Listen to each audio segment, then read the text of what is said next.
Howdy, folks. Nick Talker here with the Historical Fencing Guild. Pardon my disheveledness. It's been one of those days. Before we get into it, we need to pay our bills. The Historical Fencing Guild is made possible in part with the support of our good friends over at the Independent Creator Directory. That's IndieCD.org, your one-stop shop for the best and the brightest authors, artists, and musicians. We're also made possible by sales of the Simple Sword, the Fighting Axe, and the Simple Spear, all part of our ongoing series of Western martial arts manuals designed to help you go from having never handled the sword to teaching the art to others.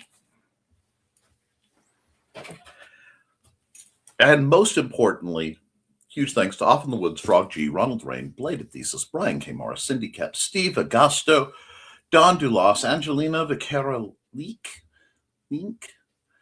Joe and Trilaina, Bachman, Richard Asplund Jr., and the amazing cat Rothermel. All right, folks, welcome to 2026. I am coming into it disheveled but functional.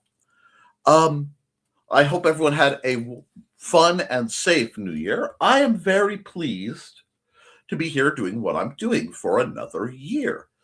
I was looking at how to start, and I'm going to be making tweaks throughout the year to this channel. I want to make some new content. I need to go back to doing more pre-recorded content. So a lot is coming. As I said, pardon my absolute disheveled nature. My hair tie is not hair tying. So give me just a sec. There we go. All righty. Now,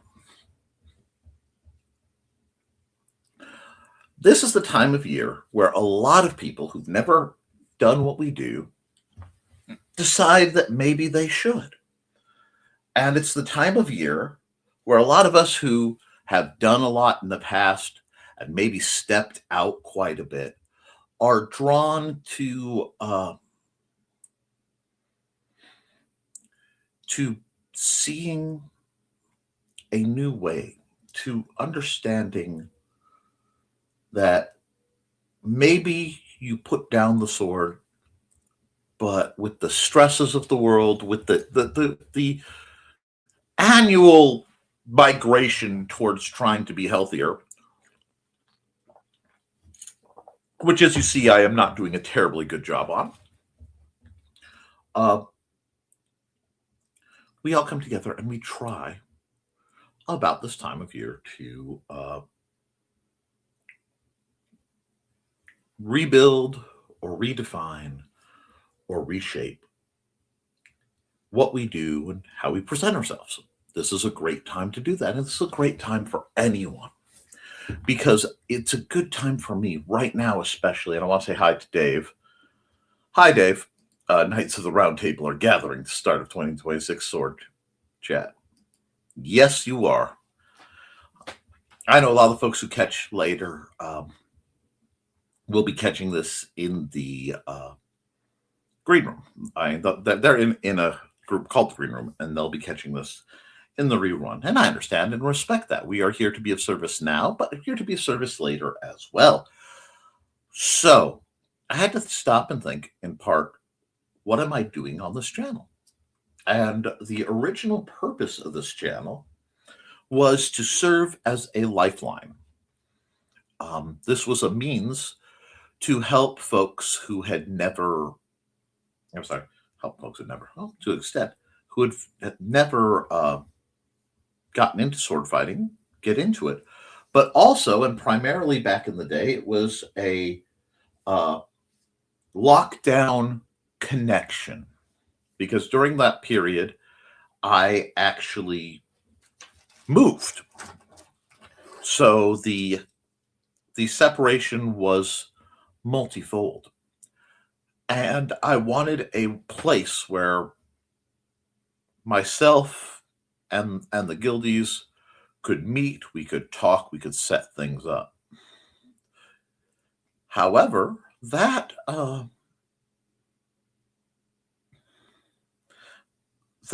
changed. A lot of the guildies are in contact with me in a lot of new ways, and the locals don't really have as much need for this channel as it originally was. So I have to go back to who does need this channel and how can I serve them. And the people who need this channel are the far-flung folks who want to discuss Western and Eastern martial arts in a respectful, uh, well-negotiated style. The folks who want to uh, get started and have stumbled their way here. And I think the folks, as always, who are perhaps non-traditional students of Western martial arts. And that's what we're here for. So that's what we're going to aim to serve. There are a lot of channels and there are a lot of resources out there for people who are already established, especially if you are established in such a way that it provides a club, a group, whether it's FIE, sport fencing, if it's SCA, if it's HEMA, Bohurt, and just about every weapons-based Eastern martial art seems to have its own tournament of one sort or another where they can focus on what they do. Which leaves me and this channel kind of sitting in this strange void where we have to figure out how I can be of service. In short, how I can begin again. Now, over the course of last couple of years, I went through a series, since the pandemic, a series of near-miss disasters and floods and things, and a lot of my gear was damaged. And I realized I was concerned about the loaner swords. I could work around with my gear. I could do other things. My gear's going to be fine enough. Until I realized that my two masks, my nice one and my backup, mice had broken into during the flood and nested inside my main mask, and my old backup was damaged by the flood itself, leaving me for a long time without a fencing mask. And as someone trying to get started again, who deals with physical challenges and financial challenges, it was a blow. And I really mean it. Of late, I've had a lot of body type changes and I've had a lot of needs change as certain medications have hit. So I have to recalibrate and reassess everything I am doing at a time where finances are different. This put me in a position that I think a lot of newer folks have also fallen into. Oh, what type of fencing mask was it?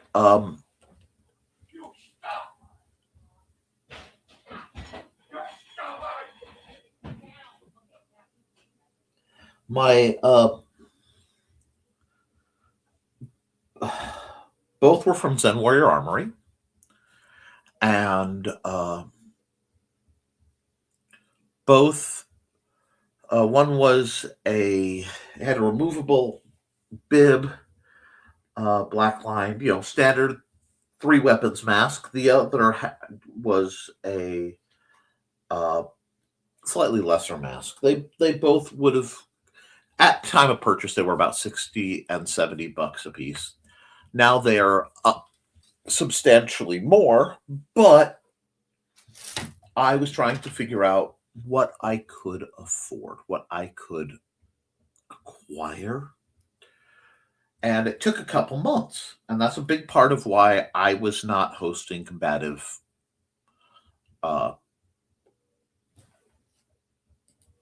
practices, was along with nesting in my mask, that a lot of my other gear got water damaged and mouse damaged. Everything went wrong the day they started doing a big spray on the fields, so we had chaos. We got through it, but it did take out the fat of our finances, so we had to hold off.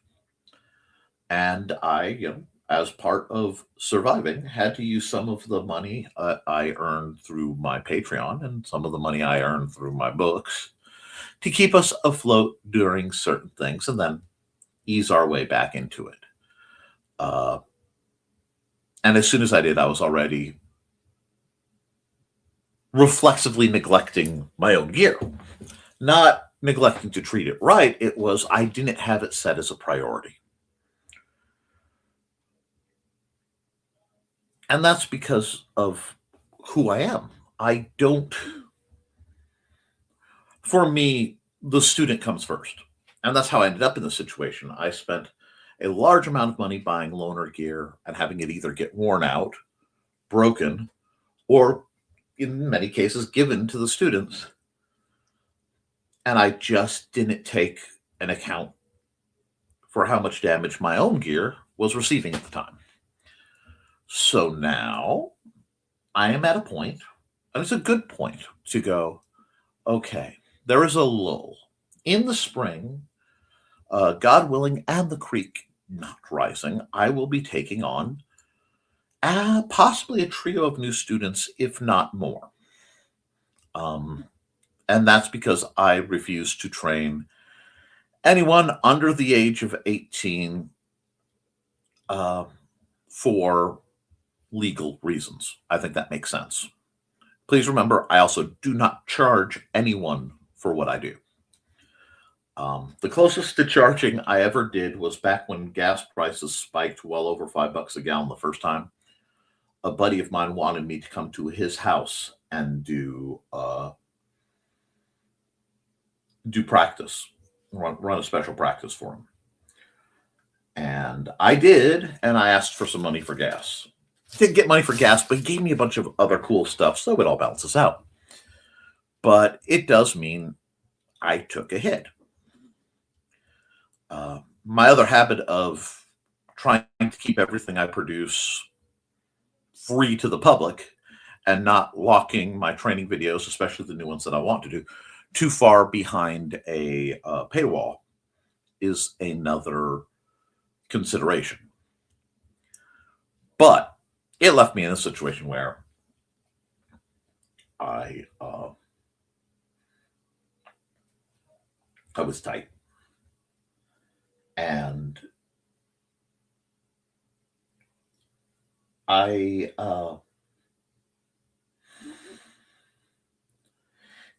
it's an embarrassing thing to be a sword master without a mask.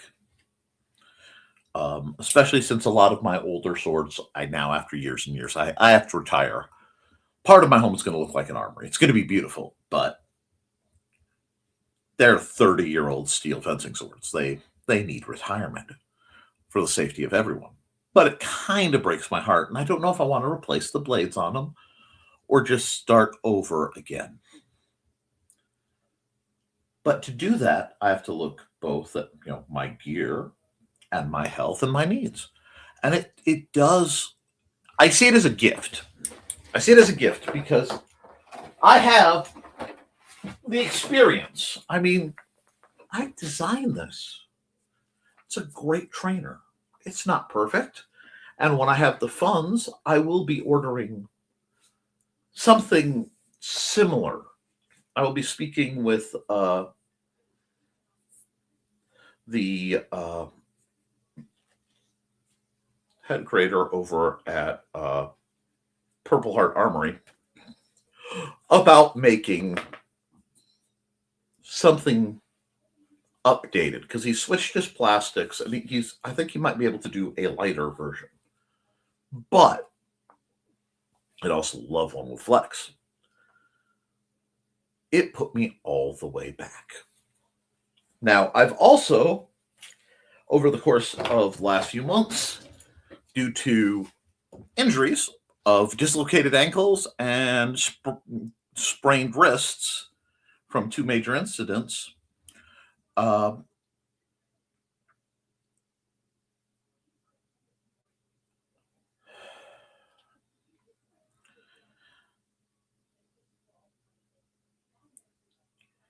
I had to, again, I lost a lot of strength. I'm rebuilding again. So it's a good time to start talking about how. So we're going to come into this nice and easy. I'm going to start talking about this like, like you've never handled a sword. Like my goal. First thing we need to talk about is what you're going to start training with. And this needs to be discussed because this is the time of year where people start training. And we need to talk about approaches. And we need to talk about ideas. Now, the approach, the situation. First, you're going to need to, well, first off, you need to decide if you know you are joining a group immediately. If you know you're joining a group like the SCA or HEMA or your sport fencing or whatever group will hurt, and talk to the people you're going to work with, okay? Learn from them. Pay attention. While you're not there, you need to work on your basic athleticism. Okay? That simple means basic levels of strength, basic levels of movement, making sure you can keep your balance. All these things are tools you can work on minute one, day one, when you decide, I want to get into fencing. I want to get into swordplay. Most of my comments here on in will still be very classical fencing oriented, because that's my bailiwick. While I am fully capable of fighting with dang near anything with an edge, or a handle, or a trigger, a few things that don't have any of those, I can make go.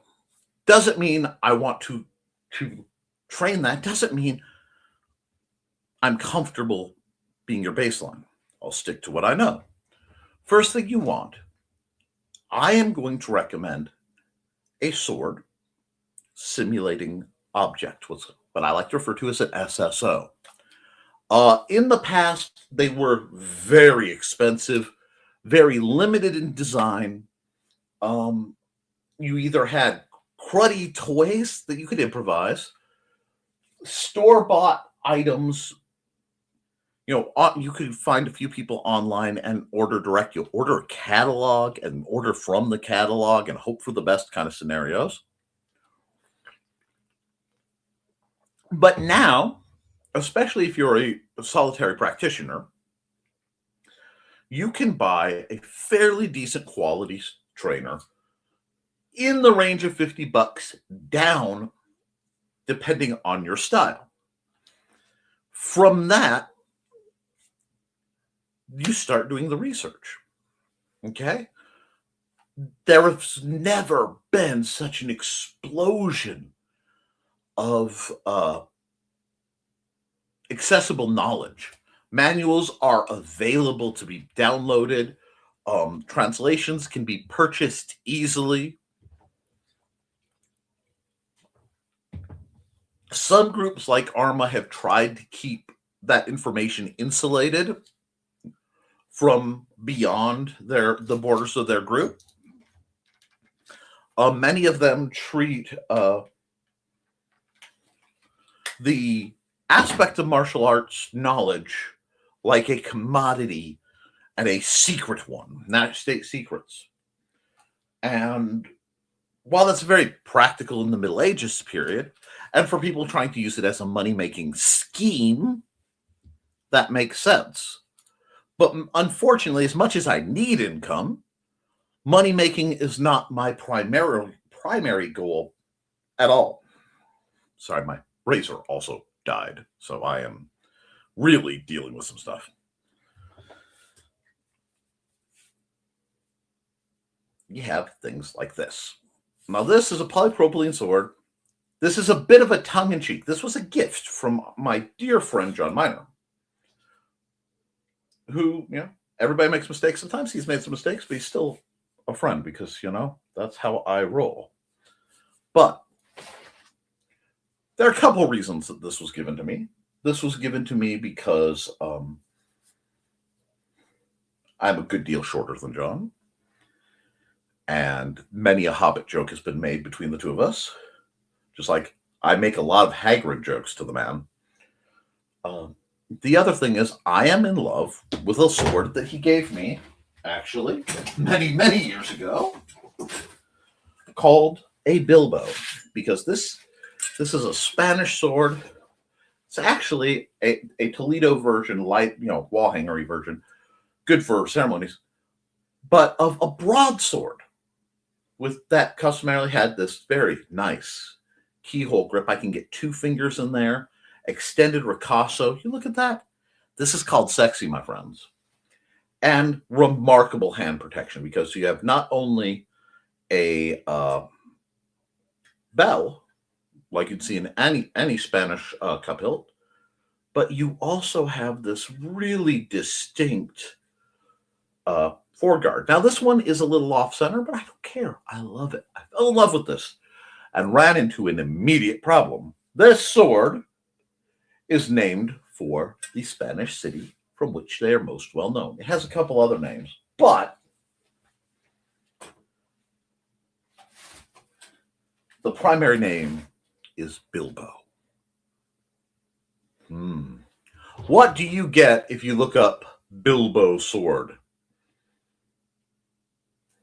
However, now that we've hashed this out, gear-wise, when you pick a sword, you want it to be, the blade to be the length of your arm. So this is right on the edge of a short sword for me. This is just beginning to cross the line because your elbow is the line, in my opinion, for a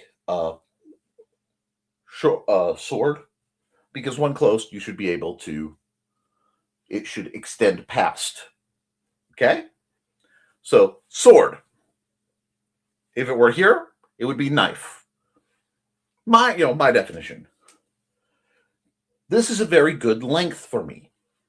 The whole weapon is the length of my arm. The blade is the length of my arm, excluding my hand. This is very easy to draw, very easy to fight with. I like it. I want to say it's like a 22-inch blade. It fits someone of my height of being 5'6", 5'7", 5'8", depending on which of my joints are in what grade of location. Now, you would like any, a thrusting weapon should be roughly, again, the blade should stop real close to the center of your chest. This is a little short. That's on purpose because this doesn't flex. It fits very well. The guard and grip are slightly oversized because this is intended to be fought in some type of reinforced glove. If you want to fight it in a cup hilt, you can, not cup hilt, a clamshell, you can easily, someone of my size can fit a medium clamshell and fight it just fine. If I have a fingered glove or gauntlet, I can fight it in classic keyhole. And again, happy nick. This is good. The blade doesn't go beyond my center line, so my low parries will not drag in the dirt. Understanding that, you'll note these are blunt. The first and granddaddy of all things that when I talk about your early trainers, do not train with live steel. Where did I set that? Wow, where did I set that? I did a very good job. Very good job. Anyway, fine. Oh, it's just behind the glove. This is live steel. Should I do drills and things like this in my house with this? Absolutely not, because I'm liable to damage my surroundings. I'm possibly liable to damage myself. I am liable to damage anyone who suddenly jumps into the room being goofy. And hello, my Duchess of Darkness, Sarah. Sarah, how are you, dear? So, whatever you're training with, it shouldn't be sharp. You want to be safe. What you're going to train for the person who is starting out, you want to get your trainer, you want to get into it. Yay. You have to build from the ground up. Your sword fighting is going to be a pillar. Okay? It is a tower. It is a construct. Therefore, it must have a superb foundation. That means standing up in a way that is natural and comfortable. Okay? Now, many fencing masters have different stances that are exaggerated one way or another. And I am a big fan of Gigante, who's basically the low rider of fencers. I'm going to keep my head way back here because I don't like getting hit. Now, Fiore, Fabris, they're brawlers.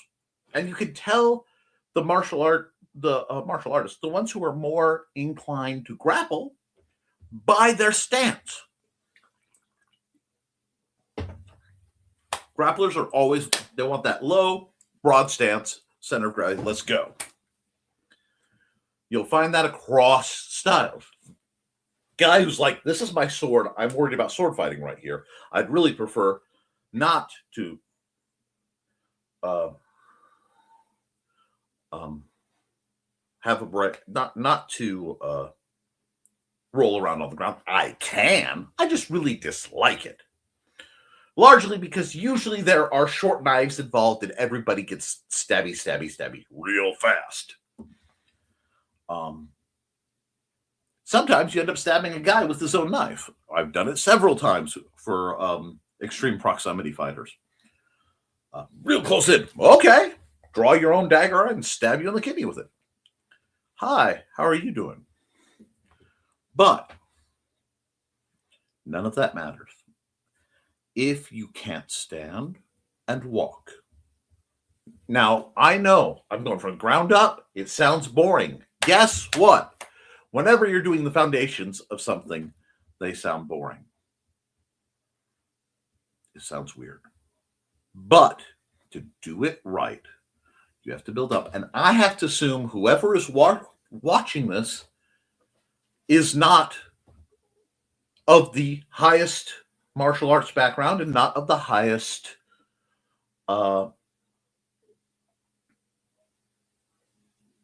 dexterity-based activity background.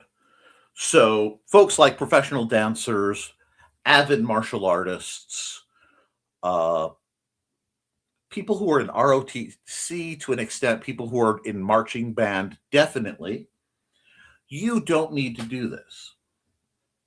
You don't need to worry about this part. You know how to walk. You know left, you know right, and you're not going to fall on your face.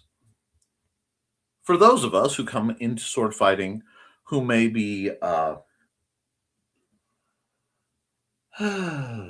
dexterity challenged, you know, those of us who understand that the floor is my greatest friend because it has always risen up to greet me.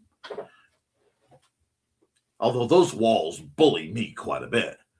I'm kidding. It should be the other way around. No.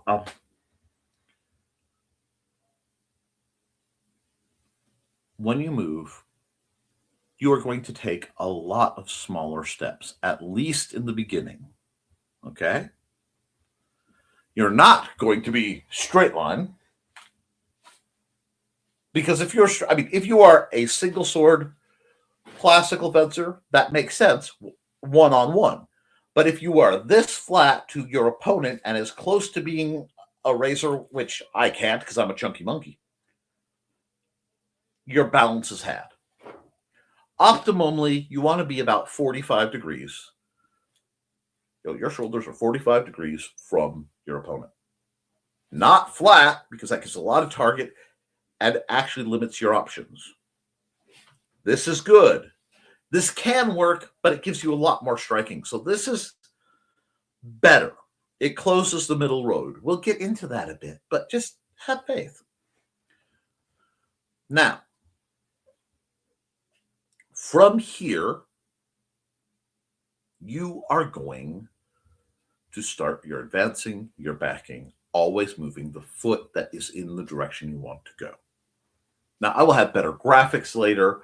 I'm going to do a full breakdown of this. But if you've never handled a sword, we need to start making sure you're standing and walking before you're moving, before you're waggling these things, trying to, disembowel your dearest and most beloved friends, and keep yourself from being, poked full of more holes than Swiss cheese.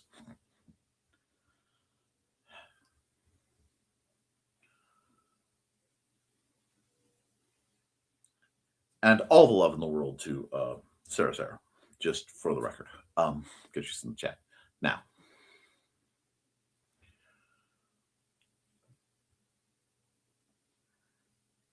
we will get more into that. But the idea is you do not want to cross your legs from basically any angle. That means you may do gathering steps where you bring the heel of your back foot to the heel of your front foot and then extend. I prefer to do extension reset with the back, whatever direction I'm going. There is a logic to this because just like crossing your legs can make you unstable and be more likely to fall, having your heels too close together, unless you are very much in Spanish and you very much know what you're doing, makes you again vulnerable to a sudden push. You need your foundation to be strong. You want your legs as close to under your shoulders as possible at almost all times. Okay? Understanding this will keep you afloat. You're basically box stepping around the fencing field. And it is that simple. But that's not advanced. No, that's not what we're here for. We are here for a simple, reliable approach. And that means it won't be as sparkly. It won't be as dramatic.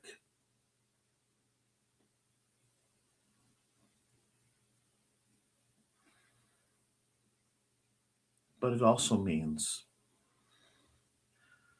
that anyone can learn it. This is where we go. Using this approach, if you require a mobility aid, like a cane, a staff, you can use these items and still keep your primary hand going. Okay? And it's important we start talking with that. Now let's just assume, well, we have one more thing. Yeah, I'll talk fighting first, and then we'll get into the lunge. Let's assume you are able to move around without falling down.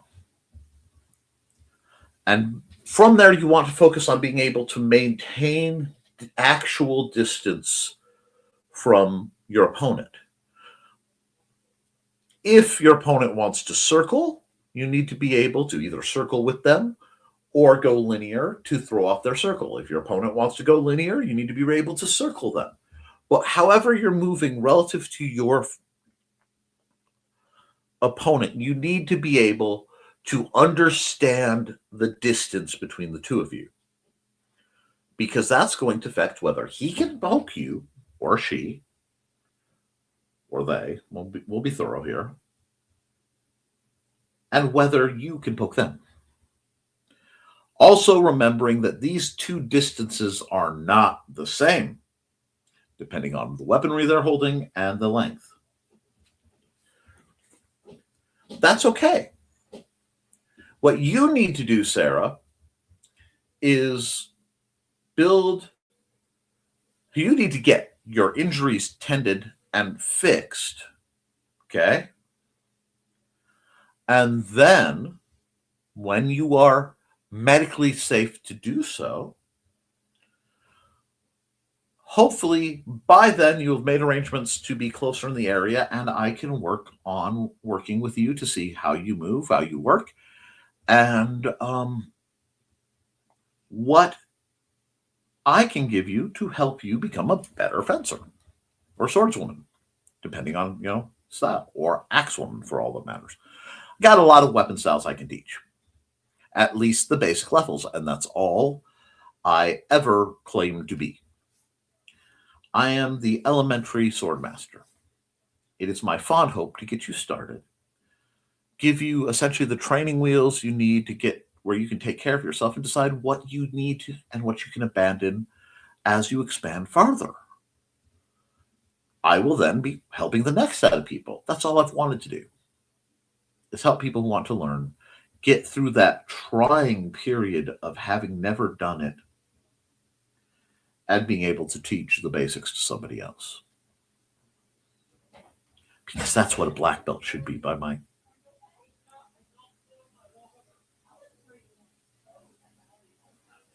understanding.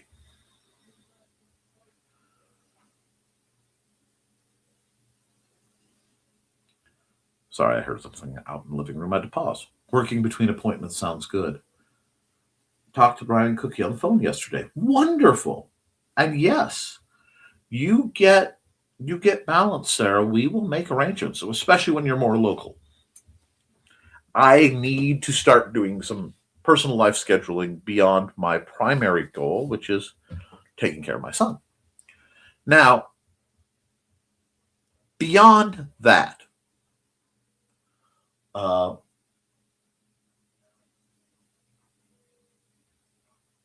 you need to start working with a training weapon. There's a lot you can develop very quickly, depending on the style you're training in and the goal you're training toward.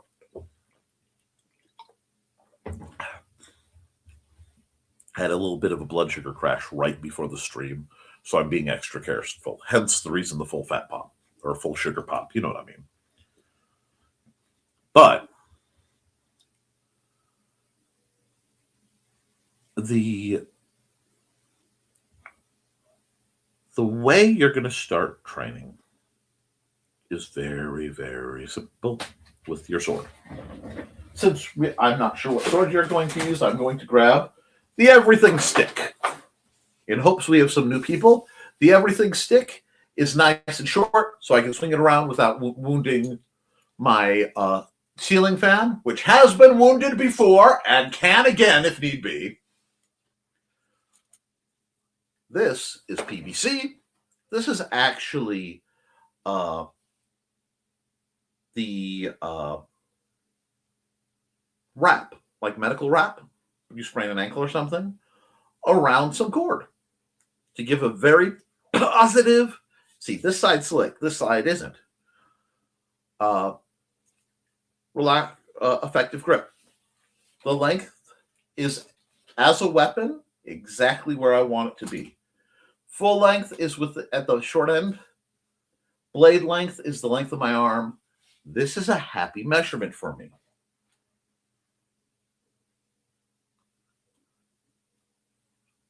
Well, once you get regularly established local, we will talk, Sarah. I'll be happy to be of service. What you want, there are 9 guards in the simple sword system. Right now, there's one you're going to focus. It will be your bread. It will be your butter. It is the guard from which all things come and return to. That is third position. Now, I am going to switch away from the stick for just a second for visibility purposes. I'm going to this. Okay? You'll note it's quite a bit longer, but it shows edge alignment better. Okay? Your true edge, which if you grab a sword and you go, yeah, you cut something, that's your true edge. Okay? If you were to take it straight from you and cut down, you are cutting into third. Third is home. Okay? Now that we've established this, your thrusts should be smooth and mechanical. I am spazzing right now. That's why I wasn't going to use this, because I have some nerve damage. So we're going to use this because it's a little lighter. Smooth. Smooth. Your tip is pointed. Withdraw. And you're going to do this hundreds of times. Get used to it. Every day I do 20. I got to go through it. 20 times 10. Oh, 20 times 9. Plus lunges. So, about 200 shots with both arms. A night. Every night. Religiously. If I am sick or injured, the next available time that I am able to do something about it, I do my drills. If I am at a function where I don't have access to a sword, I am using my cane or my stick, or I've acquired something else and I am doing my drills. Everything is smooth. Everything is easy. We're going to do it. You end up with repetition, building muscle memory. Oh, I got it back. What's that?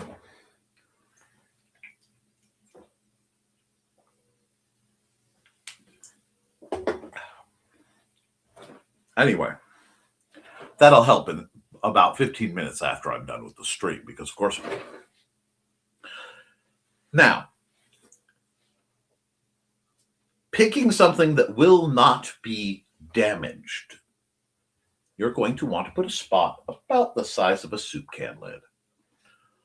And you're going to want to spend a lot of time in the beginning from third poking that spot. You're going to do it right hand, you're going to do left hand. Eventually, we're going to end up going through all 9 of the basic guards. Although the 9th guard is a little, there's a thing to it. It makes more sense, but requires footwork. But from third, you're going to want to do that. And you're going to want to do it left-handed.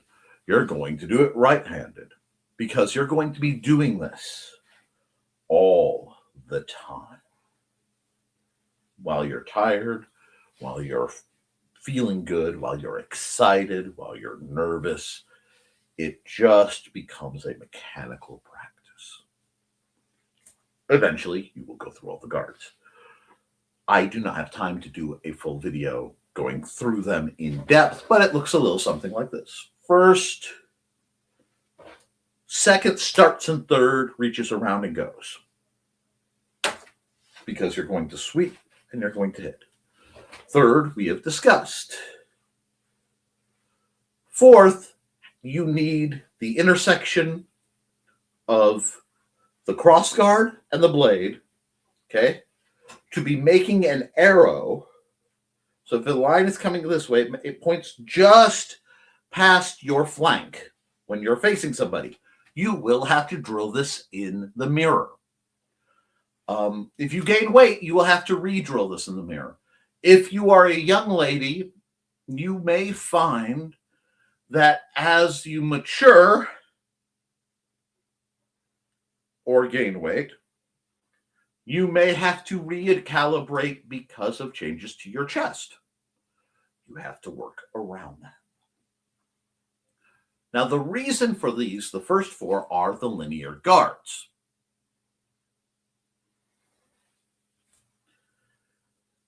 These are designed to redirect a thrust elsewhere. And first position gets a little weird because first position is designed that you can draw into first no matter how tight the horizontal quarters are. If I draw into first, I'm not cutting out, okay? See, my blade is entirely in camera. If I'm cutting into third, let's say I'm cutting into second. So draw into second, that is a cut. Big, wide motion. I might not have room for that. But if you draw into first, you always have room to draw into first. And if you can combine that into a cut and strike, it can be a good quick draw. Most people, though, draw and they just rotate into third, or what I call 2.5. 2.5 is where saber fighters like to live. It's part of the A guard, and you get into their happy triangles. These are fun. Saber fighting is fun too. But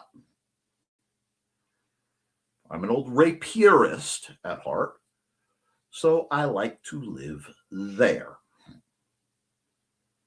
That is your 4 basic guards. Those are your online guards. Since we are getting at a later period in the video, I'm going to go through the 4 offline guards. They also start from a drawn position, which is why of late I have been looking and investing in trainers that come with sheaths. Because I believe you should train from the draw, because the real world isn't going to give you time to set up and say, lay on. It's a mentality thing. Okay? Okay. Now, you can cut diagonal 5th, 6th, 7th, 8th, 5th. It's really hard to do with my layout. Sorry, guys. Let me see. Can I shorten this? 5, 6, 7, 8. 6, 7, 8. It makes a diamond. When you combine these, you'll have a diamond and a cross. If you train with these as a fluid motion and you have a partner, you will be doing the same motion. So it will be clack, clack, clack, clack, clack, clack. And it gives you a great rhythm exercise. From there, you can use that to build better senses of range, timing, calibration. Wonderful. That's why I train them in this figure 8. It also teaches you the idea of keeping constant momentum, because there are times where you need to be fluid and moving. There are times when you need not to be.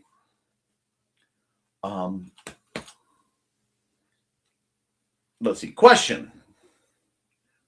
Okay.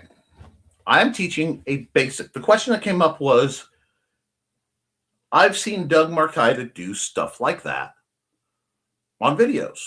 Yes, Doug Marcaida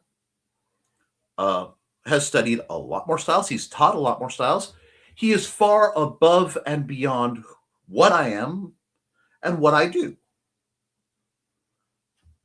If you have the opportunity to train or learn from Doug Marcaida, train or learn from Doug Marcaida, okay? What you're seeing is somebody who has the ability. It's a very rare thing you'll find online. Someone who can say, I don't know, and someone might be better.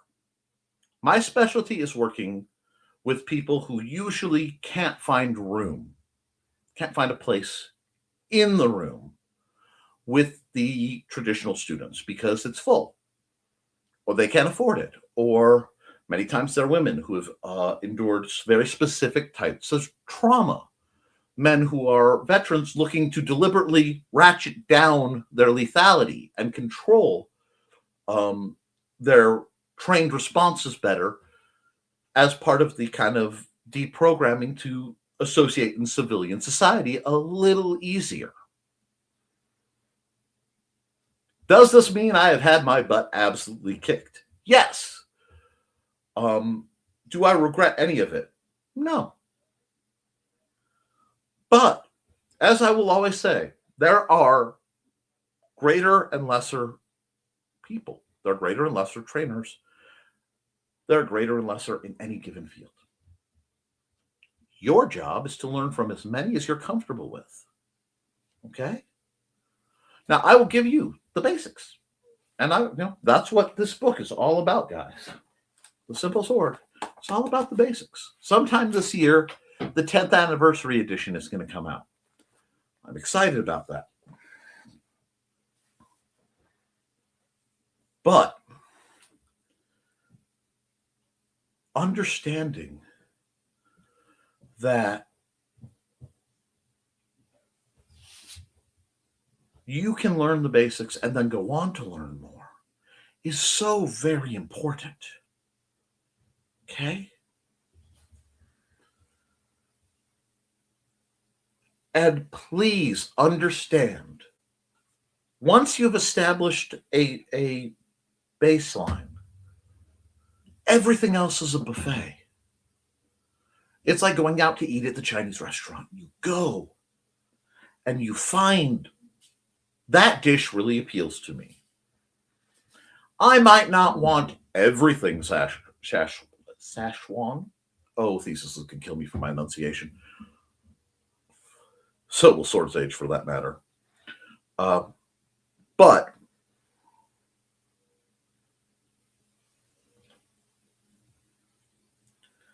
I do like General Tso's. I do like this dish. The other stuff might be a little too hot for me. You might not be ready for crazy spicy noodles. That doesn't mean you can't have a bit of the mild crazy spicy noodles. It depends on who you are and who you're with. The same approach goes to martial arts.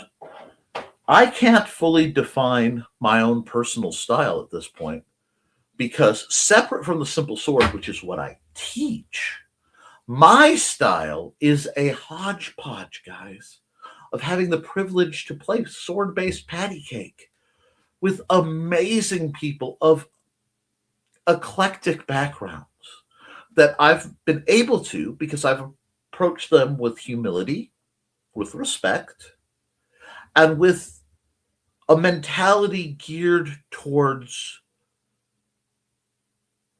speaking to understand, not to respond. Listening to understand, not to respond. Does that make sense? I don't need to try to look cool in front of someone. I am not a terribly cool guy. I am far too high and fat and short for any of that. By hot, I mean sweaty, not sexy. I mean, my wife likes me, so we'll get that. But simple sword fishing, man, you better spike that marlin before the marlin spikes you. Ugh. And yes. But the point is, in this light grazing version of an intro, you can do all this. We'll talk about lunges and stuff next time because I only have a few more minutes before I probably will need to cut off. And I want to give extra room for anyone who has direct questions or specific questions that are either off topic or are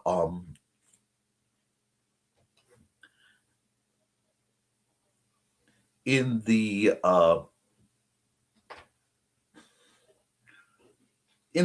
bailiwick of what we're discussing, but haven't been covered.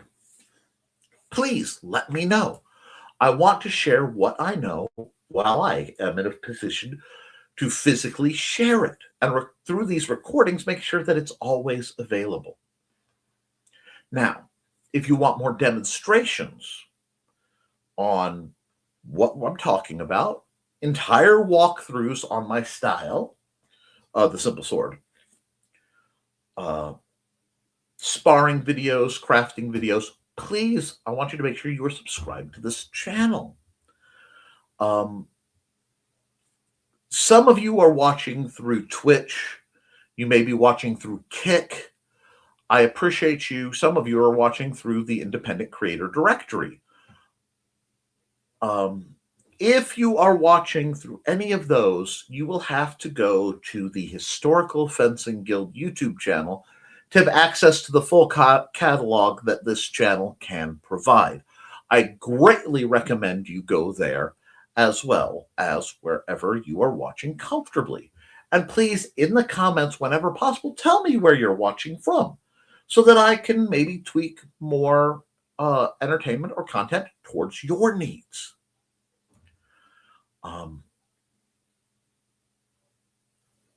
In the near future, I will have a mask, and I'll talk about its features, and I will listen to it.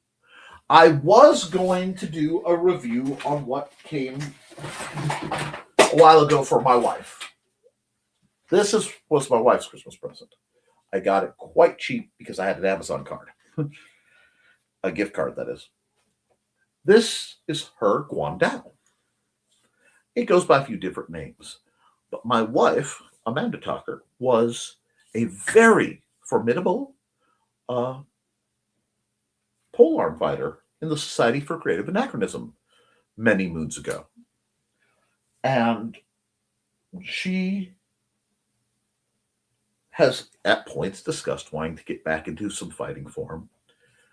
And she had mentioned to me in conversation that the weapons we train with are so pretty, the polypropylenes, and she wanted one. So I saved up quite a bit. I took on some art commissions, and I used an old Amazon card to acquire this bad boy, which I think is a lovely trainer. The tassel is pretty but negotiable. The neat thing is this has, and she's hit, okay, this is attached via a collet system. And I'm going to take some time and show you. I got this through Amazon. If I can. It may be on too tight. It's on too tight. Cool. That means it's on right. You see? And then the threading further tightens it on. I have found this to be remarkably sturdy. And it means, should the pole break, as long as I can find a pole of similar diameter, I can replace it. Now, the other defining feature of this is it's about 6 feet long, which means when grasped like so, it can be swung in most parts of the house. So she can go through her version of a figure eight with this in the house while I'm doing my personal drills, and we can work together. It's a way I can help her remember who she is and empower her to be who she is. I don't want that to get scraped because this has to go back out in the living room. So I'm going to put this over here in as inconvenient a place as possible so that it will remind me that I need to take it with her. I'll back out to her. I think it's a very brave thing for anybody who's trying to get into shape or back into shape. It's a hard thing, but it's worth it. And hopefully, by the time spring rolls around, my lovely wife will be able to hop out on the field with me and play patty cake with Trey and teach some of the new folks a few things from the resident barbarian librarian. And isn't that cool? I think so. But full review will come later, but I did say I'd show it to you, so I did. I'm a man of my word. If there's anything else you have, any comments, you can reach me here. Wherever you are, just comment on the video. I will find it. You can reach me through the Historical Fencing Guild's public Facebook, which I need to start putting in on the channel, or my emails and such. I am hoping to really up my game this year as a presenter, as a swordmaster, and as somebody with a few dreams and maybe just enough time to pull it off. So until I see you next, guys, keep your eyes open, do your drills, be kind to yourself and each other, and as always, thank you for supporting your local sword master. I will be back. Technically, I'll be back next Monday for those of you who are watching on Kick or Twitch. And I will be back next Friday for the Historical Fencing Guild's weekly YouTube channel live stream, which is now. Toodles, folks.